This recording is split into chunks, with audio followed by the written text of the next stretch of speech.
ನಮಸ್ಕಾರ. ಸಹಕಾರ ಟಿವಿಗೆ ಸ್ವಾಗತ. ಮೊದಲು ಮಾನವನಾಗು. ನಾನು ಎಚ್.ಎಸ್. ಸುಧೀಂದ್ರ ಕುಮಾರ್. ಮುಖ್ಯಾಂಶಗಳು. ಅಮೂಲ್ ಕೃತಕ ಬುದ್ಧಿಮತ್ತೆ ಅಳವಡಿಸಿಕೊಂಡು ನಾವೀನ್ಯತೆ ಪ್ರಾರಂಭ. 2026-27ನೇ ಸಾಲಿನಲ್ಲಿ ಉತ್ತರ ಪ್ರದೇಶ 770 ಕೋಟಿ ಸಹಕಾರಿ ಸಂಸ್ಥೆಗೆ ಹಂಚಿಕೆ. ಸಹಕಾರಿ ಮತ್ತು ಡೈರಿ ಕ್ಷೇತ್ರದಲ್ಲಿ ತಂತ್ರಜ್ಞಾನ ಆಧಾರಿತ ಬೆಳವಣಿಗೆಯತ್ತ ಪ್ರಮುಖ ಹೆಜ್ಜೆಯಾಗಿ ಗುಜರಾತ್ ಮುಖ್ಯಮಂತ್ರಿ ಭೂಪೇಂದ್ರ ಭಾಯ್ ಪಟೇಲ್ ಆನಂದ್ನಲ್ಲಿ ಅಮೂಲ್ ಕೃತಕ ಬುದ್ಧಿಮತ್ತೆ ಅಮೂಲ್ ಎಐ ಉಪಕ್ರಮವನ್ನು ಪ್ರಾರಂಭಿಸಿದರು. ಈ ಕಾರ್ಯಕ್ರಮದಲ್ಲಿ ಗುಜರಾತ್ ವಿಧಾನಸಭಾ ಸ್ಪೀಕರ್ ಶಂಕರ್ ಭಾಯ್ ಚೌಧರಿ, ಕೃಷಿ ಮತ್ತು ಸಹಕಾರ ಸಚಿವ ಜೀತೂಭಾಯ್ ವಘಾನಿ, ಆಹಾರ ಮತ್ತು ನಾಗರಿಕ ಸರಬರಾಜು ಸಚಿವ ರಮಣಭಾಯ್ ಸೋಲಂಕಿ, ಹಣಕಾಸು ರಾಜ್ಯ ಸಚಿವ ಕಮಲೇಶ್ ಭಾಯ್ ಪಟೇಲ್, ಗುಜರಾತ್ ಸಹಕಾರಿ ಹಾಲು ಮಾರುಕಟ್ಟೆ ಒಕ್ಕೂಟ ಅಧ್ಯಕ್ಷ ಅಶೋಕ್ ಚೌಧರಿ, ಎಂಡಿ ಜಯನ್ ಮೆಹ್ತಾ, ಸಹಕಾರಿ ವಲಯದ ಹಿರಿಯ ನಾಯಕರು ಮತ್ತು ಇತರೆ ಗಣ್ಯರು ಭಾಗವಹಿಸಿದ್ದರು. ಅಮೂಲ್ ಎಐ ಡಿಜಿಟಲ್ ವೇದಿಕೆಯನ್ನು ಡೈರಿ ರೈತರಿಗೆ, ವಿಶೇಷವಾಗಿ ಗುಜರಾತ್ನಾದ್ಯಂತ ಮಹಿಳಾ ಹಾಲು ಉತ್ಪಾದಕರಿಗೆ ನೇರವಾಗಿ ಪ್ರಯೋಜನವಾಗುವಂತೆ ವಿನ್ಯಾಸಗೊಳಿಸಲಾಗಿದೆ. ಈ ಉಪಕ್ರಮದ ಮೂಲಕ ರೈತರು ಈಗ ಗುಜರಾತ್ನಲ್ಲಿ ಪ್ರಾಣಿಗಳ ಆರೋಗ್ಯ ನಿರ್ವಹಣೆ, ವ್ಯಾಕ್ಸಿನೇಷನ್, ವೇಳಾಪಟ್ಟಿಗಳು, ರೋಗ ನಿರ್ಣಯ ಮತ್ತು ಚಿಕಿತ್ಸೆ, ಪೌಷ್ಟಿಕಾಂಶ ಯೋಜನೆ ಮತ್ತು ವೈಜ್ಞಾನಿಕ ತಳಿ ಪದ್ಧತಿಗಳಂತಹ ನಿರ್ಣಾಯಕ ಅಂಶಗಳ ಕುರಿತು ಮಾರ್ಗದರ್ಶನವನ್ನು ಪಡೆಯಬಹುದು. ಈ ವೇದಿಕೆಯು ಸರ್ಕಾರಿ ಯೋಜನೆಗಳು, ಸಬ್ಸಿಡಿಗಳು ಮತ್ತು ಡೈರಿ ಮತ್ತು ಪಶುಸಂಗೋಪನೆಗೆ ಸಂಬಂಧಿಸಿದ ವಿವಿಧ ಕಲ್ಯಾಣ ಕಾರ್ಯಕ್ರಮಗಳ ಬಗ್ಗೆ ಸಮಗ್ರ ಮಾಹಿತಿಯನ್ನು ಸಹ ನೀಡುತ್ತದೆ. ಮುಂದುವರೆದ ಎಐ ತಂತ್ರಜ್ಞಾನವನ್ನು ತಳಮಟ್ಟದ ಡೈರಿ ಕಾರ್ಯಾಚರಣೆಗಳೊಂದಿಗೆ ಸಂಯೋಜಿಸುವ ಮೂಲಕ ಅಮೂಲ್ ತಜ್ಞರ ಜ್ಞಾನವನ್ನು ಸುಲಭವಾಗಿ ಪ್ರವೇಶಿಸಬಹುದಾದ ಮತ್ತು ರೈತ ಸ್ನೇಹಿಯಾಗಿ ಮಾಡುವ ಗುರಿಯನ್ನು ಹೊಂದಿದೆ. ಈ ಉಪಕ್ರಮವು ಸಹಕಾರ ಸೇ ಸಮೃದ್ಧಿ, ಸಹಕಾರದ ಮೂಲಕ ಸಮೃದ್ಧಿಯ ಮನೋಭಾವವನ್ನು ಪ್ರತಿಬಿಂಬಿಸುತ್ತದೆ.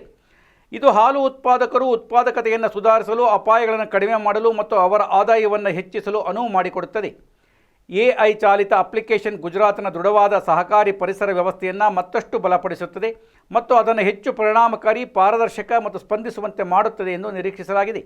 ಈ ಕಾರ್ಯಕ್ರಮದ ಸಂದರ್ಭದಲ್ಲಿ ಗುಜರಾತ್ನಾದ್ಯಂತ ಜಿಲ್ಲೆಗಳ ಅಮೂಲ್ನ ಮಹಿಳಾ ಸದಸ್ಯರು ಪ್ರಧಾನಿ ನರೇಂದ್ರ ಮೋದಿ ಅವರಿಗೆ ಕೃತಜ್ಞತೆಯ ಸಾಂಕೇತಿಕ ಸೂಚಕವಾಗಿ ಮುಖ್ಯಮಂತ್ರಿಗೆ ದೊಡ್ಡ ವಿದ್ಯುಕ್ತ ರಾಖಿಯನ್ನು ಅರ್ಪಿಸಿದರು.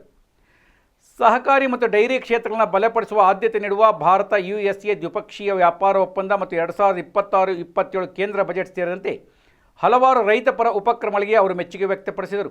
ಸಭೆಯನ್ನು ಉದ್ದೇಶಿಸಿ ಮಾತನಾಡಿದ ಮುಖ್ಯಮಂತ್ರಿ ಸರ್ದಾರ್ ವಲ್ಲಭಾಯ್ ಪಟೇಲ್ ಅವರ ದೃಷ್ಟಿಕೋನದಿಂದ ಪ್ರೇರಿತವಾದ ಶ್ವೇತ ಕ್ರಾಂತಿಯ ಐತಿಹಾಸಿಕ ಭೂಮಿ ಆನಂದ್ನಲ್ಲಿ ಈ ಉಡಾವಣೆಯನ್ನು ಹೊಸ ತಾಂತ್ರಿಕ ಮೈಲಿಗಲ್ಲು ಎಂದು ಬಣ್ಣಿಸಿದರು.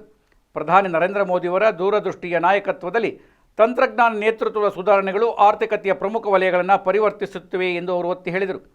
ಸ್ವಾವಲಂಬಿ ಭಾರತದ ಗುರಿಯನ್ನು ಮುನ್ನಡೆಸುವುದರ ಜೊತೆಗೆ ಕೃಷಿ, ಪಶುಸಂಗೋಪನೆ ಮತ್ತು ಹೈನುಗಾರಿಕೆಯನ್ನು ಆಧುನೀಕರಿಸುವತ್ತ ಅಮೂಲ್ ಎಐ ಉಪಕ್ರಮವು ಮಹತ್ವದ ಹೆಜ್ಜೆಯನ್ನು ಪ್ರತಿನಿಧಿಸುತ್ತದೆ ಎಂದು ಅವರು ಗಮನಿಸಿದರು. ಕೇಂದ್ರ ಗೃಹ ಮತ್ತು ಸಹಕಾರ ಸಚಿವ ಅಮಿತ್ ಶಾ ಅವರ ಮಾರ್ಗದರ್ಶನದಲ್ಲಿ ಗುಜರಾತ್ನ ಸಹಕಾರಿ ವಲಯವು ನಾವೀನ್ಯತೆ ಮತ್ತು ತಂತ್ರಜ್ಞಾನ ಆಧಾರಿತ ಬೆಳವಣಿಗೆಯ ಮೂಲಕ ಆತ್ಮನಿರ್ಭರ ಮತ್ತು ಅಭಿವೃದ್ಧಿ ಹೊಂದಿದ ಭಾರತವನ್ನು ನಿರ್ಮಿಸುವಲ್ಲಿ ನಿರ್ಣಾಯಕ ಪಾತ್ರ ವಹಿಸುವುದನ್ನು ಮುಂದುವರಿಸುತ್ತದೆ ಎಂದು ಅವರು ವಿಶ್ವಾಸ ವ್ಯಕ್ತಪಡಿಸಿದರು.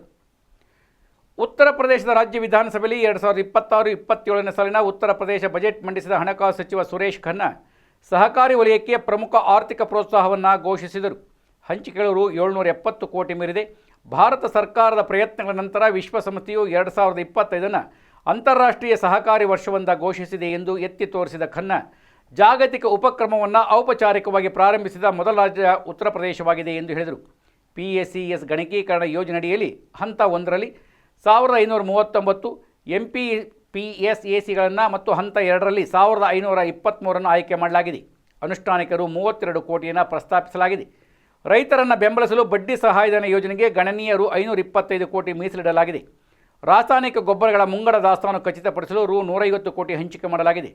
ಮುಖ್ಯಮಂತ್ರಿ ಕೃಷಿ ಸಮೃದ್ಧಿ ಯೋಜನೆಗೆ ದೀರ್ಘಾವಧಿ ಸಾಲ, ಬಡ್ಡಿ, ಸಬ್ಸಿಡಿ, ಸಹಕಾರಿ ಬ್ಯಾಂಕ್ಗಳಿಗೆ ಕಾರ್ಯನಿರತ ಬಂಡವಾಳ ನೆರವು ಮತ್ತು ಬ್ಯಾಂಕ್ ಶಾಖೆಗಳ ಆಧುನೀಕರಣ ಮತ್ತು ಬ್ರ್ಯಾಂಡಿಂಗಿಗಾಗಿ 38 ಕೋಟಿ ರುಗಳನ್ನು ಒದಗಿಸಲಾಗಿದೆ. ಹೆಚ್ಚುವರಿಯಾಗಿ ಸಹಕಾರಿ ವಲಯದಲ್ಲಿ ವಿಶ್ವದ ಅತಿದೊಡ್ಡ ಧಾನ್ಯ ಸಂಗ್ರಹಣಾ ಯೋಜನೆಯಲ್ಲಿ ಗ್ರಾಮೀಣ ಮೂಲಸೌಕರ್ಯ ಮತ್ತು ರೈತ ಬೆಂಬಲ ವ್ಯವಸ್ಥೆಗಳನ್ನು ಬಲಪಡಿಸುವ ಮೂಲಕ ಹೊಸ ಗೋದಾಮುಗಳಿಗೆ 25 ಕೋಟಿ ರುಗಳನ್ನು ಪ್ರಸ್ತಾಪಿಸಲಾಗಿದೆ.